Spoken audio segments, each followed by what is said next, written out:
تجھ سے اور جنت سے کیا مطلب، وہابی دور ہو دور ہو دور ہو، ہم رسول اللہ کے، جنت رسول اللہ کی۔ حضرات آپ سن رہے ہیں Rizvi network international Islamic website. یہاں صرف مسلک اعلی حضرت اور حضور تاج الشریعہ کو ماننے والے علماء کرام و شعراء اسلام کی نعت پاک اور عقائد کو سنوارنے والی تقاریر اپلوڈ کی جاتی ہے۔ خیال رہے کہ یہاں پر کسی بھی جاندار کی تصویر اور ویڈیو اپلوڈ نہیں کی جاتی۔ آپ حضرات اپنے یہاں کے کانفرنس جلسے کی ریکارڈنگ یہاں اپلوڈ کروا سکتے ہیں۔ اپلوڈ کروانے کے لیے ان سے رابطہ کریں۔ الحاج شیخ سجاد حسین رضوی، واٹس ایپ نمبر 7878574416۔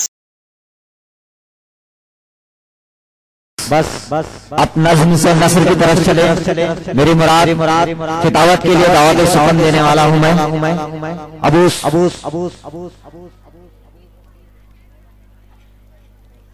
جس کا آپ کو بڑی بے صبری سے انتظار تھا۔ اب میں آپ کے سامنے ایسے خطیب کو پیش کرنے جا رہا ہوں جو بہترین خطیب اور باکمال شیریں بیان ہے، جن کی گفتگو قرآن و احادیث اور اقوال سلف صالحین کی روشنی میں ہوا کرتی ہے۔ میں انتہائی ادب و احترام کے ساتھ مرکز عقیدت آبروئے سنیت حضرت علامہ مولانا مفتی محمد مسرور احمد مصباحی صاحب دامت برکاتہ عالیہ کی بارگاہ میں پر وقار میں مؤدبانہ درخواست کروں گا کہ اپنے نصیحت آمیز کلمات سے اور خطاب سے سامعین کے دلوں کو منور و مجلہ فرمائیں۔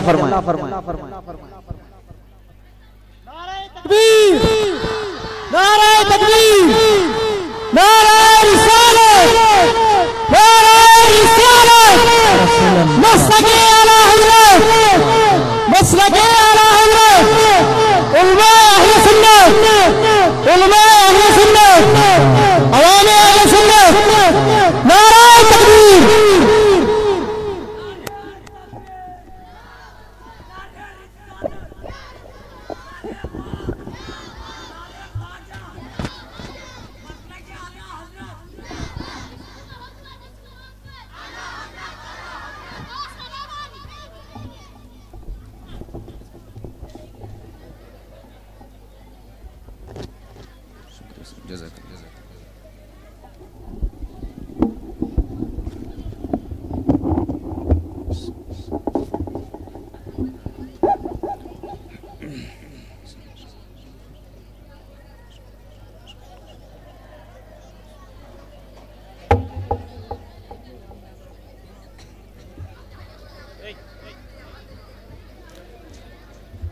معزز حاضرین کرام،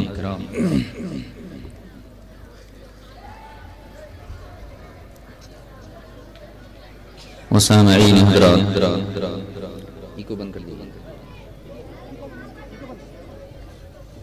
السلام علیکم ورحمۃ اللہ وبرکاتہ۔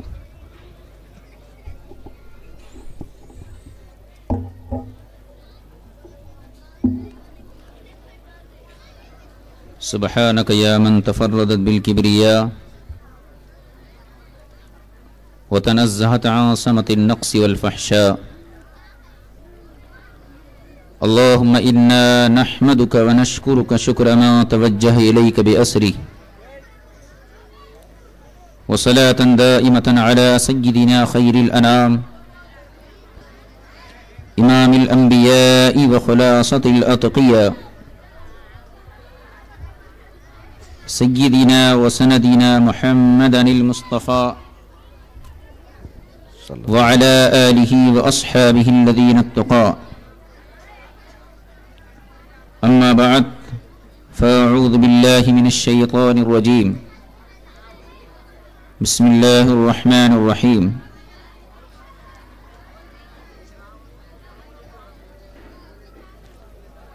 إنا أرسلناك شاهدا ومبشرا ونذيرا لتؤمنوا بالله ورسوله وتعزروه وتوقروه وتسبحوه بكرة وأصيلا صدق الله المولانا العظيم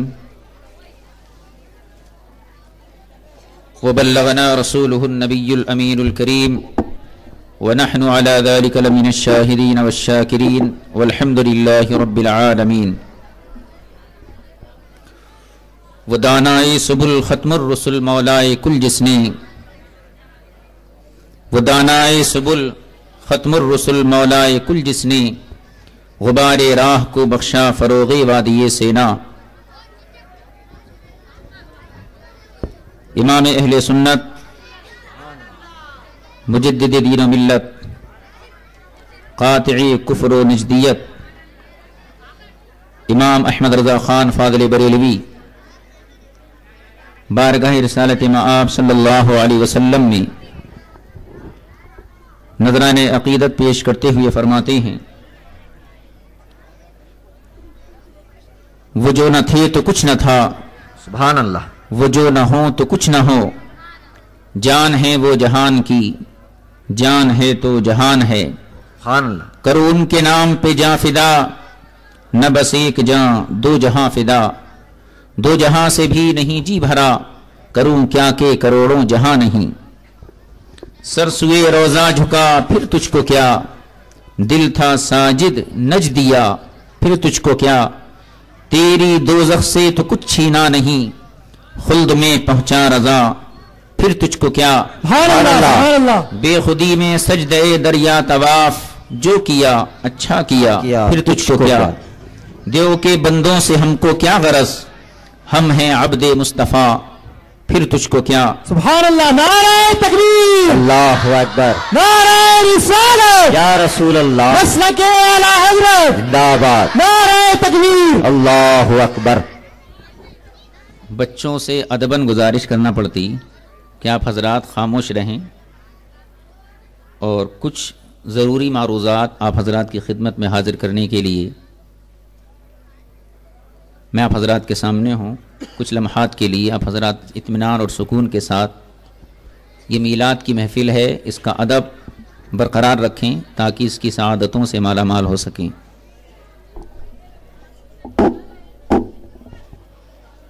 نہیں سنتے اللہ۔ عزیزان گرامی، ہم اور آپ سب سے پہلے بارگاہ رسالت مآب صلی اللہ علیہ وسلم میں درود پاک کا ہدیہ پیش فرمائیں۔ اللہم صلی وسلم کما تحب و ترضی بأن تصلی علیک صلی اللہ تعالی علیہ وسلم۔ یا رسول اللہ، آج الحمدللہ اتنا بڑا مجمع صرف اور صرف اپنے نبی اکرم صلی اللہ علیہ وسلم کی یوم پیدائش کی خوشی میں یہاں جمع ہوا۔ کل انشاءاللہ جلوس میں ہم اور آپ شریک رہیں گے انشاءاللہ۔ یہ وہ عظمتیں ہیں، وہ سعادتیں ہیں جو اللہ تعالیٰ صرف اور صرف اہل سنت والجماعت کو عطا فرمایا ہے۔ سبحان اللہ۔ آپ سے ہر بات کی دلیل پوچھی جاتی ہے، جلوس کی دلیل کیا ہے، یہ روشنی کی دلیل کیا ہے، جلسوں کی دلیل کیا ہے، جھنڈیوں کی دلیل کیا ہے۔ قرآن کریم کی ایک آیت ایسی ہے جس میں ہر بات کا مکمل جواب ہے۔ اِنَّا أَرْسَلْنَاكَ شَاهِدًا وَمُبَشِّرًا وَنَذِيرًا، اے محبوب ہم نے آپ کو دنیا میں ساری کائنات پر گواہ بنا کر بھیجا، مبشر اور نذیر بنا کر بھیجا، اور آپ کے بھیجنے کا مقصد یہ ہے لِتُؤْمِنُوا بِاللَّهِ وَرَسُولِهِ، تاکہ لوگ اللہ پر اور آپ پر ایمان لائیں، وَتُعَزِّرُوهُ وَتُوَقِّرُوهُ، آپ کی تعظیم و توقیر کریں، پھر اللہ کی عبادت میں ہمت صرف کریں۔ عزیزان محترم، اللہ نے کلام مجید میں اپنے محبوب کی تعظیم کا کوئی طریقہ متعین نہیں کیا۔ آج دنیا میں چند دن نماز پڑھنے کے بعد، چند روزہ مشق کرنے کے بعد لوگ اس کا معیار متعین کرتے ہیں۔ میں پوری وہابیت کو چیلنج کرتا ہوں کہ وہ ناک رگڑ لے اور اہل سنت کے معمولات میں سے کسی معمول کو وہ خلاف شریعت ثابت نہیں کر سکتے۔ سبحان اللہ۔ اللہ تبارک و تعالیٰ کو اللہ اکبر، یا رسول اللہ، یا غوث، یا خواجہ، زندہ آباد۔ اللہ کو اپنے نبی کی تعظیم اتنی پسند ہے، اتنی پسند ہے۔ آپ دیکھیے اللہ تعالیٰ نے اپنی عبادت کے طریقے متعین فرمائے۔ ظہر کا وقت آتا ہے جب نماز پڑھی جاتی ہے۔ ظہر کے وقت میں آپ عصر کی نماز نہیں ادا کر سکتے۔ جب وقت آئیں گا جب آپ نماز پڑھیں گے۔ حج کا ایک متعین وقت، متعین جگہ ہے۔ اس مہینے کے علاوہ آپ دوسرے مہینے میں چاہیں حج نہیں کر سکتے۔ مسجد حرام کے علاوہ دنیا میں کہیں بھی جائیں حج ادا نہیں کر سکتے۔ تو اللہ نے اپنی عبادت کے طریقوں کو متعین کیا۔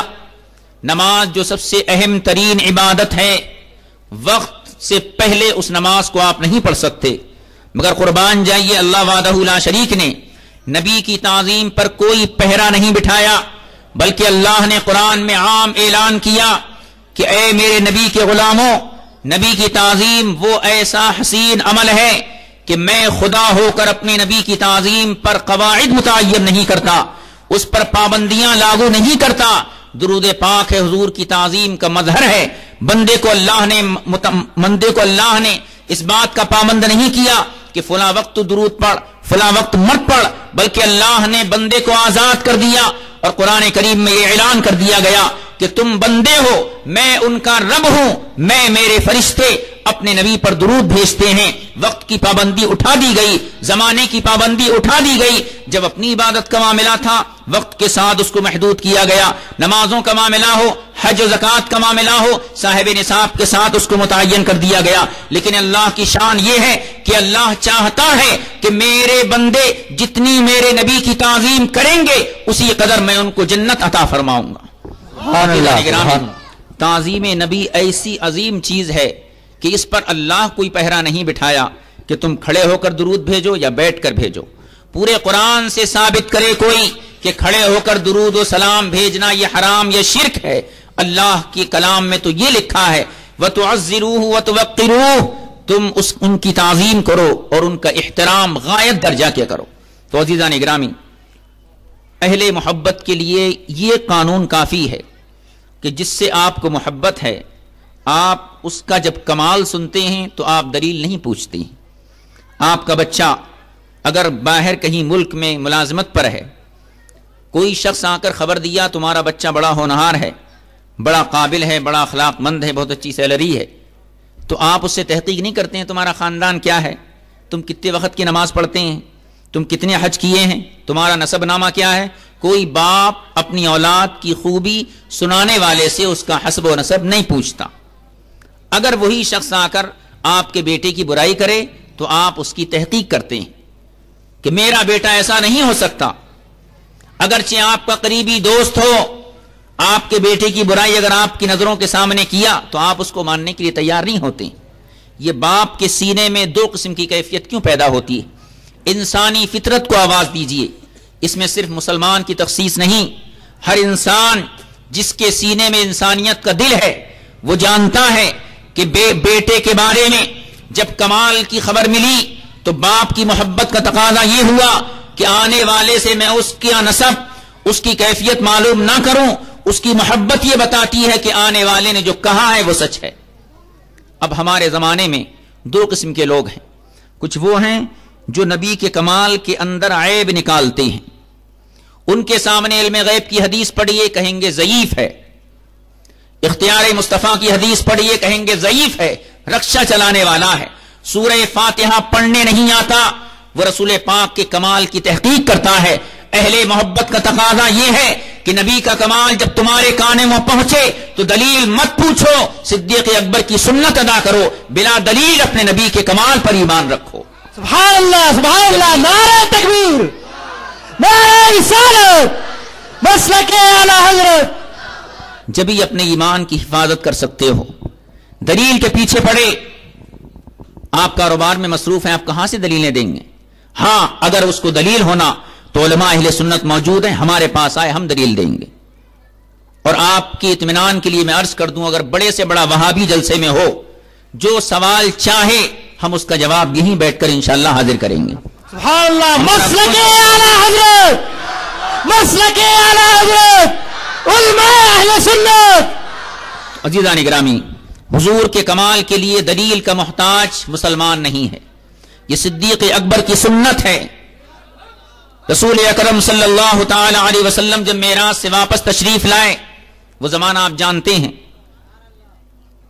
ابو جہل نے پورے مکے میں شور کیا کہ محمد عربی صلی اللہ علیہ وسلم یہ کہہ رہے ہیں کہ میں رات کے تھوڑے سے حصے میں بیت المقدس گیا, وہاں سے آسمانوں پہ گیا. پورے مکے میں شور کیا. سیدنا صدیق اکبر رضی اللہ تعالی عنہ کی بارگاہ میں آیا, ورغرانے لگا, اے صدیق اکبر کیا تم جانتے ہو تمہارے صاحب نے کیا کہا ہے؟ یزعم صاحبک, تمہارے صاحب کیا گمان کرتے ہیں؟ تو صدیق اکبر نے کہا بتا میرے نبی صلی اللہ علیہ وسلم کے بارے میں کیا کہنا چاہتا ہے. ابو جہل نے پورا واقعہ بیان کیا کہ تمہارے نبی نے ایسا کہا ایسا کہا. اے ابو بکر کیا ایسا ہو سکتا ہے؟ آپ سوچئے صدیق اکبر کے سامنے قرآن کی کون سی آیت تھی؟ رسول اکرم سے صلی اللہ علیہ وسلم کی بارگاہ میں جاتے, پوچھتے, جب ابو جہل کو جواب دیتے, مگر صدیق اکبر نے پوری سنیت کو یہ معیار عطا فرما دیا. ابو جہل سے آپ نے فرمایا اے ابو جہل سن, میری عقل اس معراج کو قبول کرے یا نہ کرے, اگر میرے نبی نے فرمایا ہے تو یقیناً یہ بات حق ہے اور سچی ہے.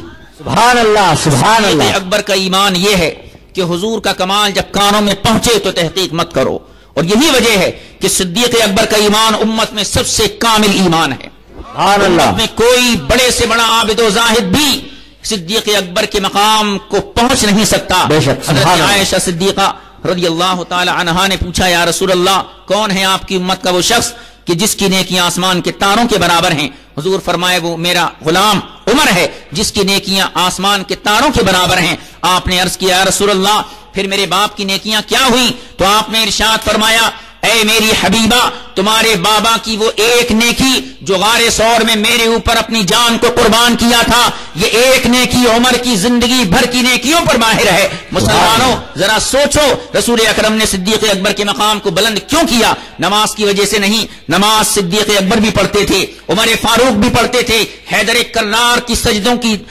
عالم میں دھوم ہے, مولا کائنات عثمان غنی بھی نماز پڑھتے تھے. جو جہاد میں یہ شریک, اس جہاد میں عمر فاروق بھی شہید ہوتے تھے. لیکن آخر کیا وجہ ہے کہ صدیق کا مقام امت میں سب سے بلند کیوں ہوا؟ وجہ یہی ہے سب سے زیادہ امت میں رسول اکرم سے محبت کرنے والے یہ صدیق اکبر ہیں. بعد میں جس نے حضور سے محبت کی, جس نے اپنی جان کو قربان کیا, صدیق اکبر کی پیروی میں کیا. صدیق اکبر نے وہ زمانے میں جان کی جانیں ساری دکھائی جب لا یؤمن احدکم والی حدیث زبان رسالت کے باہر نہیں آئی تھی. یہ حضرت عمر سے آپ نے فرمایا تھا. لیکن جب غار ثور میں اسلام کا ابتدائی زمانہ تھا, اس وقت صدیق اکبر نے نہ قرآن کی آیت کو دیکھا, نہ رسول پاک صلی اللہ علیہ وسلم کے کسی فرمان کو دیکھا. اپنے ایمان کے تقاضے سے بتایا کہ جب ہمارے نبی ہیں تو نبی کی شان یہ ہے کہ ان کے نام پر اپنی جان قربان کر دیں. یہی عین ایمان ہے. سبحان اللہ. نعرہ تکبیر, نعرہ رسالت, نعرہ رسالت.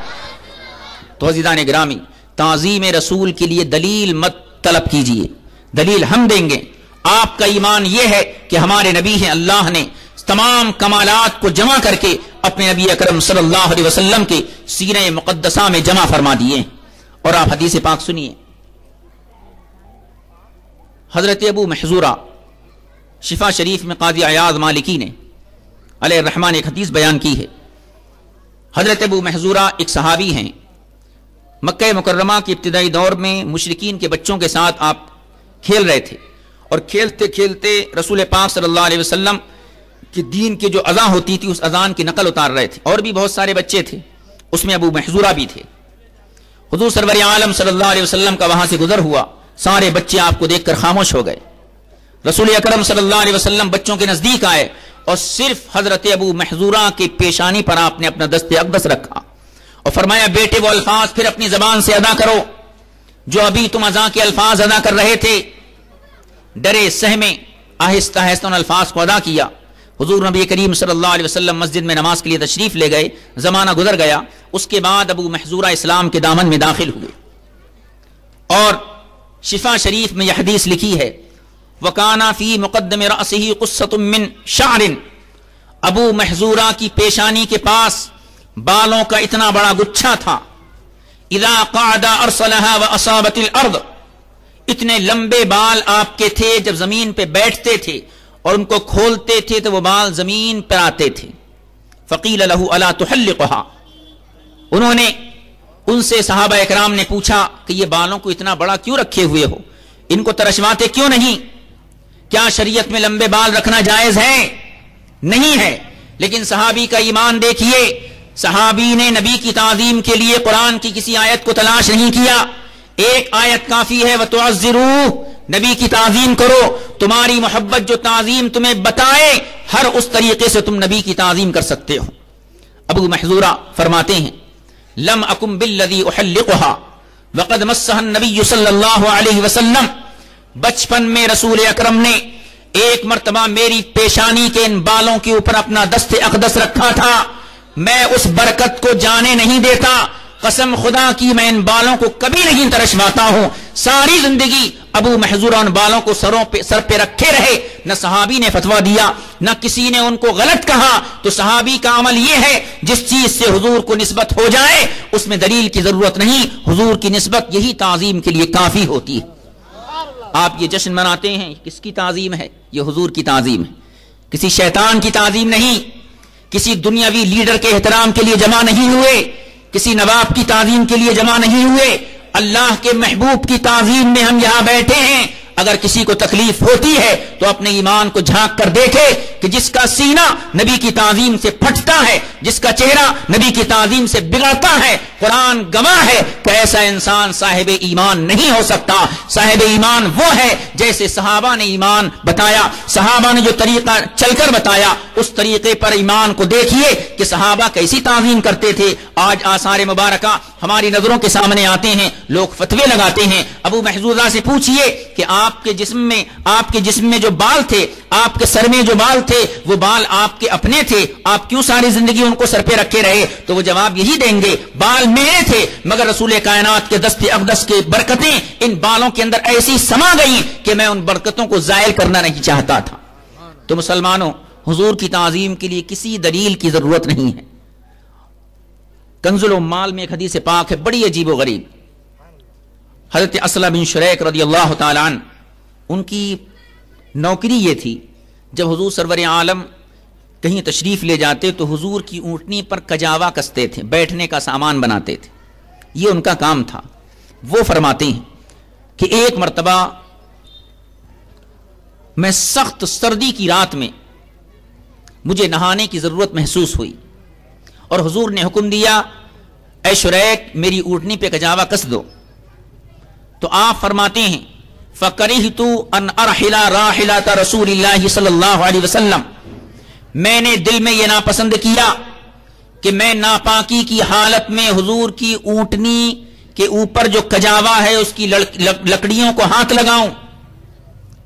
ایک انصاری صحابی کو میں نے کہا کہ تم یہ کجاوا باندھ دو، صحابی نے باندھ دیا۔ رسول اکرم صلی اللہ علیہ وسلم جب تشریف لائے کجاوے کو دیکھے تو آپ نے فرمایا شریک مالی ارا راحلتک تغیرت، اے شریک آج ہمارا کجاوا کچھ بدلا ہوا ہے۔ تو آپ نے عرض کیا یا رسول اللہ مجھے ایسی ضرورت پیش آئی تھی، میں آپ کے ادب و احترام کی وجہ سے ان لکڑیوں کو بھی ہاتھ لگانا جائز نہیں سمجھتا کہ جس پر آپ تشریف فرما ہیں۔ تو حضور کو کیا فرمانا تھا؟ ارے اس سے تو کچھ بھی نہیں ہوتا، تم باندھ دیتے تھے۔ مگر رسول اکرم صلی اللہ علیہ وسلم نے ان کی تحسین فرمائی اور اس کے بعد تیمم کی آیت امت مصطفیٰ کو دی گئی۔ تو ایک صحابی کے ادب کی بنیاد پر امت کو یہ سہولت دی گئی کہ جب تمہیں نہانے کی حاجت ہو، پانی استعمال نہ کر سکو تو مٹی سے تیمم کر کے نماز پڑھ لینا۔ تو صحابی نے یہ عمل کون سی آیت کی روشنی میں کیا؟ کوئی وہاں بھی بتا سکتا ہے؟ جنابت کی حالت میں حضور کی سواری کی لکڑیوں کو چھونا کس آیت میں لکھا ہے حرام ہے؟ یا حضور نے کب فرمایا تھا ناپاکی کی حالت میں ہاتھ مت لگانا؟ نہ حدیث میں ہے نہ قرآن میں ہے۔ یہ ایمان کے اندر یہ چیز داخل ہے کہ جس کو ہم نے نبی مانا ہے اس کا احترام کرنا ہے، اس کی تعظیم کرنا ہے، اور تعظیم کے دائرے یہ مقرر نہیں کیے گئے۔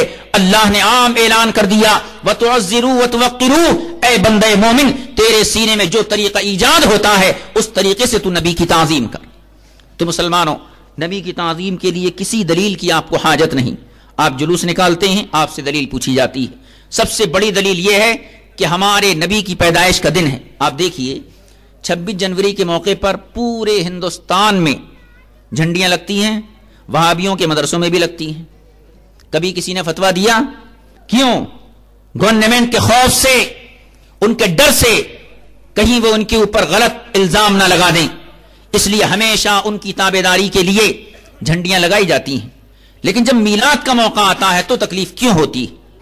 یہود و نصارہ جنہوں نے اپنے نبی کی ولادت کو پوری دنیا کا غلام بنا دیا، اتوار کا دن نہ غیر مسلموں کے لیے مہذب نہ مسلمانوں کے لیے قابل تقلید، یہ یہودیوں کا مقدس دن ہے۔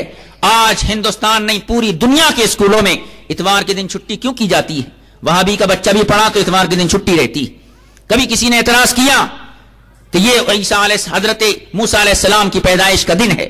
یہودیوں نے اس دن کو پوری دنیا کے اندر عام کر دیا۔ ہفتے کا دن عیسائیوں کے پاس مقدس ہے، یہودیوں کے پاس اتوار کا دن مقدس ہے۔ ان خوشیوں پر کسی کی زبان میں دم نہیں رہتا، لیکن بڑی حیرت ہوتی، اسی نبی کا کلمہ پڑھتے ہو، اسی نبی کی شریعت پر عمل کرنے کے دعوے دار ہو، اور اسی نبی کی ولادت کا جب دن آئے تو اس میں فتوے لگاتے ہو۔ مسلمانوں غور کرو، سوچو، کیا ایک مسلمان کو یہی کرنا چاہیے؟ ساری دنیا اپنے نبی کی تعریف کرتی ہے، اور یہ بیچارے جب میلاد النبی کا مہینہ آتا ہے تو مسلمانوں کو ورغلانے کی کوشش کرتے ہیں۔ تو یاد رکھو، رسول اکرم صلی اللہ تعالی علیہ وسلم کا میلاد منانا یہ سنت الہیہ ہے۔ رسول اکرم دنیا میں اللہ کی سب سے بڑی نعمت اور سب سے بڑی امانت ہیں۔ اللہ تبارک و تعالی نے آپ کو دنیا میں مبعوث کیا، تو یہ ایسی بڑی نعمت ہے، اس پر شکرانہ ادا کرنا یہ صرف مسلمان کا حق نہیں، انسانیت کا حق ہے۔ غیر مسلموں کو بھی چاہیے کہ وہ میلاد کی خوشی منائیں۔ یقیناً ہمارے نبی کے آنے سے دنیا کے قانون میں تبدیلی ہوئی، دنیا کے نظام میں تبدیلی ہوئی۔ آپ جانتے ہیں ہندوستان کی تہذیب کیا تھی؟ جب یہاں کسی کا شوہر مرتا تھا تو عورت کو زندہ اس کی چتا پر جلایا جاتا تھا۔ روم کی تہذیب یہ تھی، اگر کسی ماں کی آغوش میں کمزور بچہ پیدا ہوتا تھا، ماں اپنے بچے کو پہاڑ کی بلندی پر لے کر پہنچتی تھی، زمین پر پٹخ دیتی تھی۔ روم اور ایران کی بڑی بڑی طاقتیں تھیں، اور عرب کا ماحول یہ تھا کہ ماں باپ اپنی بچی کو زندہ زمین میں دفن کیا کرتے تھے۔ یہ تبدیلی کس نے پیدا کی؟ نظام کے اندر انقلاب کس نے پیدا کیا؟ پوری دنیا کا جائزہ لے لیجئے، آج عورت کی آزادی کے نام کے علمبردار آج سامنے آتے ہیں۔ محسن انسانیت کو بھول گئے کہ جنہوں نے زندگی میں صرف ایک کنواری خاتون سے نکاح کیا، باقی تمام ایسی خواتین تھیں جو یا تو مطلقہ تھیں یا ان کے شوہر کا انتقال ہو چکا تھا۔ رسول اعظم کا احسان نہ صرف مسلمانوں کی گردنوں پر ہے، پوری دنیا انسانیت پر آپ کا احسان ہے۔ آج عورت کو جو حقوق ملے، عورت کو وراثت میں جو حقوق دیے جاتے ہیں، یہ کس کا طریقہ ہے؟ یہ کس کا احسان ہے؟ پوری دنیا کے قانون کو اٹھا کر دیکھیے، یہ قانون پہلے کس نے بنایا تھا؟ آج 1000 سال کے بعد لوگ اس قانون کو عدالت میں جاری کرتے ہیں، مگر ہمارے رسول مکرم صلی اللہ علیہ وسلم نے 1500 سال پہلے عملی طور پر اس چیز کو مکے کے اندر جاری کر دیا تھا کہ اگر ایک عورت ایک چیز کی مالک ہے، تا حیات وہ اس چیز کی مالک رہے گی۔ شوہر مر گیا، عورت کو اس کے ترکے سے حصہ دیا جائے گا، اولاد ہو یا نہ ہو، عورت کو وراثت کے حقوق یہ کس نے دیے؟ کہ یہود و نصارہ نے دیے، یہ نبی اکرم صلی اللہ علیہ وسلم کی شریعت نے دیے۔ تو مسلمانوں، میلاد تو ایسی خوشی ہے اور ایسی عید ہے، یہ صرف مسلمانوں کے لیے مختص نہیں بلکہ ساری دنیا کے مسلمان اگر اس میں شریک ہوں تو یہ ان کے لیے وجہ ہے کہ انسانیت کو غلامی کی زنجیر سے چھڑانا یہ صرف رسول اعظم صلی اللہ تعالی علیہ وسلم کا کارنامہ ہے۔ پوری دنیا انسانیت کی گردنوں پر ہمارے رسول اکرم صلی اللہ علیہ وسلم کا احسان ہے، اور انسانی فطرت کا تقاضا یہ ہے کہ اپنے محسن کا احسان مانتا ہے، سر جھکاتا ہے، گردن جھکاتا ہے۔ لہذا انسانی فطرت کے لحاظ سے صحیح کم از کم نام کے لیے میلاد مصطفیٰ صلی اللہ تعالی علیہ وسلم میں شریک ہو، تاکہ تمہارے اوپر وہ فتوے نہ لگیں، وہ تانے نہ لگیں جو رسول اکرم صلی اللہ تعالی علیہ وسلم کے گستاخوں پر لگتے ہیں۔ تو عزیزان گرامی، ان چیزوں کا خیال کریں، اپنے ایمان کی حفاظت کریں، اور یہ ذہن میں رکھیں کہ تعظیم رسول ہی ایسی عظیم نعمت ہے کہ جو زندگی بھر کے گناہوں پر پانی پھیر سکتی ہے، اور یہ ایک عمل بندے گناہگار کو جنت کا مستحق بنا سکتا ہے۔ اگر تعظیم نہیں تو عبادتوں کا پہاڑ بھی انسان کو دوزخ میں لے کر جاتا۔ آخری حدیث میں سنا کر اپنی بات کو ختم کر دیتا ہوں۔ حلیۃ الاولیاء میں ایک حدیث پاک ہے، وہ بارہا آپ سنے ہوں گے۔ بنی اسرائیل میں ایک شخص تھا، عصى اللہ 100 سنہ، 100 سال تک اللہ کی نافرمانی کرتا رہا، کوئی نیکی اس کے دامن اعمال میں نہیں تھی، اور اتنا گناہگار تھا۔ فلما مات اخذوه والقوه في مزبلة، جب وہ مرا تو بنی اسرائیل جن کی تعداد 6 لاکھ تھی، انہوں نے اس کو پکڑ کر ایک کچرے کی کنڈی میں ڈال دیا۔ صحیح کرے، گناہگار آدمی تھا، پورے بنی اسرائیل اس کے گناہگار ہونے پر گواہ تھے، اس کو کچرے کی کنڈی میں ڈال دیا گیا۔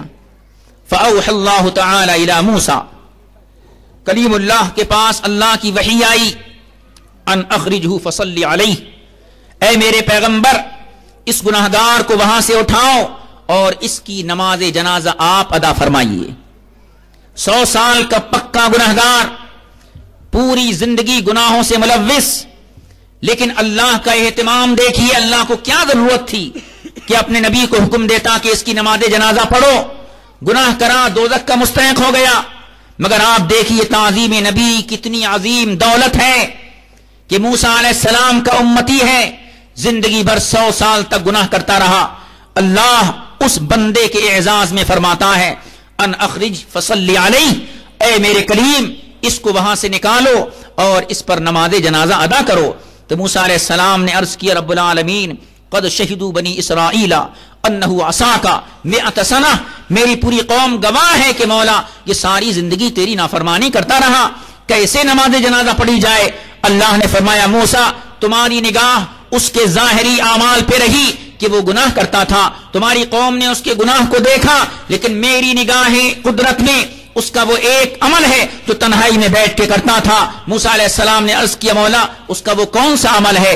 اللہ تبارک و تعالی نے وہی فرمائی کلما نشر التوراۃ ونظر الی اسم محمد ووضعه على عینیہ وقبلہ، اس کا عمل یہ تھا جب وہ توریت کھولتا تھا کچھ نہیں پڑھتا تھا، صرف اسم مصطفیٰ کو دیکھتا تھا، اپنی آنکھوں پہ رکھتا تھا اور اسم مصطفیٰ کو چومتا تھا، اس عمل کے بدلے میں نے زندگی بھر کے گناہوں کو معاف کر کے اس کو جنت کا مستحق کر دیا۔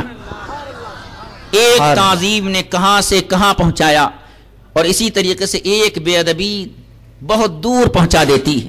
ابلیس کی مثال آپ کے سامنے ہے، کتنا عبادت گزار تھا، ایک ہی گناہ کرا تھا کہ نور مصطفیٰ صلی اللہ علیہ وسلم کے سامنے جھک نہیں سکا، اس کی اکڑ نے اس کو جنت کی بہاروں سے باہر کر دیا۔ آج جو اس کی ذریت ہے وہ ابلیس کے کردار سے درس عبرت حاصل کریں، اور اس بنی اسرائیل کے کردار سے ہمیں درس عبرت حاصل کرنا چاہیے کہ نماز بھی پڑھیں، اعمال صالحہ بھی کریں، اور اس کے ساتھ تعظیم نبی کو اپنے سینے سے لگائیں۔ یہی وہ جوہر ہے جو بندے گناہگار کو جنت تک کھینچ کر لے جائے گا۔ اعلی حضرت امام اہل سنت قادری بریلوی رضی اللہ تعالی عنہ فرماتے ہیں میں تو مالک ہی کہوں گا کہ ہو مالک کے حبیب، یعنی محبوب و محب میں نہیں میرا تیرا، بے خودی میں سجدہ دریا طواف، جو کیا اچھا کیا، پھر تجھ کو کیا، تیری دوزخ سے تو کچھ چھینا نہیں، خلد میں پہنچا رضا، پھر تجھ کو کیا۔ وآخر دعوانا ان الحمدللہ رب العالمین۔ السلام علیکم ورحمۃ اللہ وبرکاتہ۔ سبحان اللہ، سبحان اللہ۔